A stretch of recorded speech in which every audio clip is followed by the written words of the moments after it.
Hi, folks. We're thrilled to have the voice of a real live student, Blanca Delgado, who's a nursing student at Pima Community College, who's here to ask some challenging questions relating to inclusive design.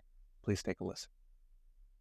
Hi, my name is Blanca Delgado. I'm a Pima student, and I just came out of a session focused on accessibility for students with disabilities at Pima. We were asked to pose the question, what would accessibility look like to you in a perfect world? One of the things that I'd like to see is an attempt from instructors to do more about meeting students where they're at. And I have a few questions for instructors.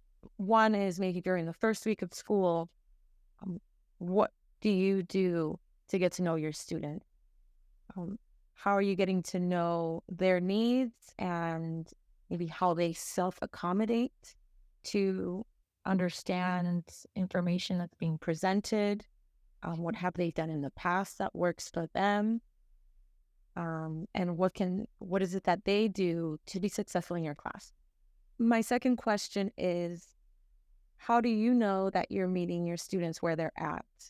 So in K through 12, differentiated instruction is used to ensure that all students are learning information that's being presented in ways that best work for them. And that may be um, including information in a video format or allowing opportunities for students to use their hands to learn, incorporating tactile learning. And in higher education, we don't really see that. Information is presented and you either learn it, you sink or swim. And so how in the higher education level can you adapt your learning to ensure that all students are understanding information that you're trying to teach?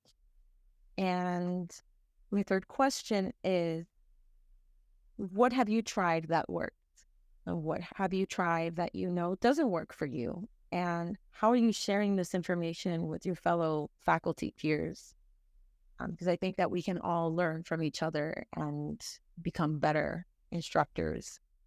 And then lastly, it's not uncommon for students to have a hard time engaging in content. And for some students, such as myself, I struggle with ADHD. And so I have a hard time focusing on times. And so if someone is talking for 50 minutes straight, the best I can give you is 20 minutes. And for years, I felt like I was the dumb one in the class because everyone else was able to understand it, but I couldn't, or it took me longer to understand the information.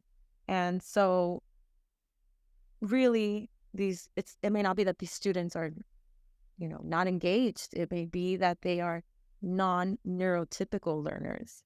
So how are you working towards better understanding how to be more inclusive in your classroom, your lectures, and what are you actually trying in your classroom? Thank you.